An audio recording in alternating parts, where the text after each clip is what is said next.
Do you think God needs to be back in government? Yes. Our government was based on it. Right. And God we trust is on our money. So. One of the amendments in the Constitution says that, there will be a separation between church and state. A lot of people are saying they want to see more church in state. I do. I think so. So certain parts of the Constitution, take it or leave it. Yeah. So I believe fully in the Constitution. But I still just not that particular thing. They need church. American evangelicals are the gift that keeps on giving. And while Donald Trump and the MAGA movement have almost entirely captured the broader community, there's some very influential faith and political leaders out there who are ditching Trump and backing other Republicans to continue to erode the separation of the church and the government. To me, Trump deserved to lose my endorsement. Matter of fact, I've never endorsed him. But he proved he was not worthy of the endorsement. Of me, of the ministry, and by extension, the broader body. And I believe Iowa will rise up. I believe Iowa will send a message on January 15, because I think they're seeing through this as well. This is smoke and mirrors.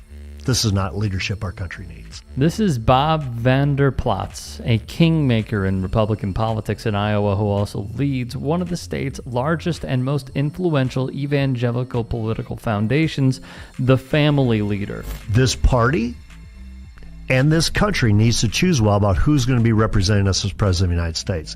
Because being president is just not a CEO. It's not just moving the embassy to Jerusalem, as much as we applaud that. It's not just appointing 3 Supreme Court justices, even though we applaud that. It's being a statesman. And we knew the 2020 election was coming upon us. And I told them the number one hurdle for Donald Trump is I've never met a dad or a mom or a grandpa or a grandma who have told me they want their son or daughter or grandchild to grow up to be like him. That's a big deal. I've had people all over the weekend saying I'm done. What he's done to you, what he's done to Reynolds. It's proven a lack of leadership. And what you're seeing from the former president is character being revealed. Character being revealed, first of all, with Governor Reynolds and what he did by cutting a video against her. 2 of the most popular governors and the most results-producing governors in the country. The governor of Florida, Ron DeSantis, the governor of Iowa, Kim Reynolds. And you completely throw them under the bus and you call them names, and that just because they don't bow the knee to you. That's not leadership.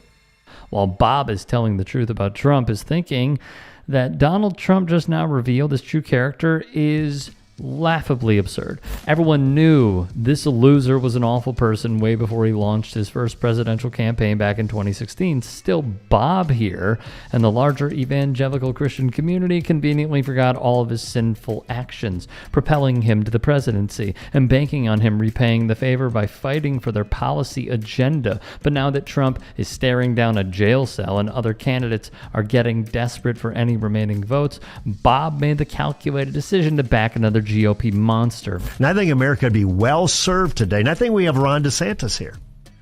Ron DeSantis with his wife Casey and their little children, a model family.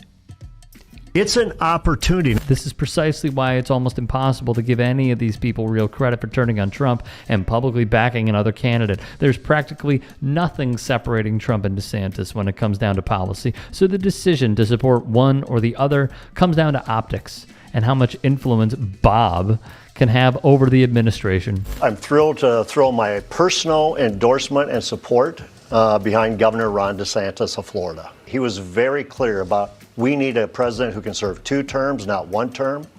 We don't need a president that's going to be a lame duck on day one. You need a president that's going to surround themselves with the best and brightest people versus having a hard time attracting them again. And someone who's actually going to do what they say they're going to do. Well, first of all, President Trump knows better than anybody that my endorsement has never been and never will be for sale. So it has nothing to do with any type of money that is being paid or anything like that. I know that's what they want to claim, but that is not the case. You sure about that, Bob? DeSantis campaign, a super PAC linked to him, a nonprofit group supporting him, together paid $95,000 in recent months to the Family Leader Foundation, according to campaign finance reports. Is that not true, or that's true? Well, it's definitely true, and I'd encourage everybody to read the Reuters article. Everything we do is above board.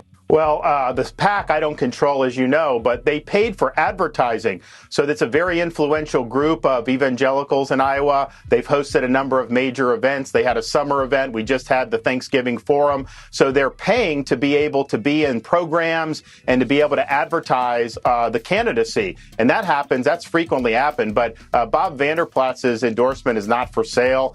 He's got a great reputation. He's become a friend of Casey and me along the way. He's very influential in Iowa, and so it's a scurrilous charge. It's without merit. Let's be honest here. We all know that American politics is set up to be a pay-to-play system that has legalized and incentivized bribery and candidates selling themselves off to the highest bidder, which is exactly why fundamental changes in our country have been so difficult to achieve. We need to get money out of politics before we can start to see some real change happen.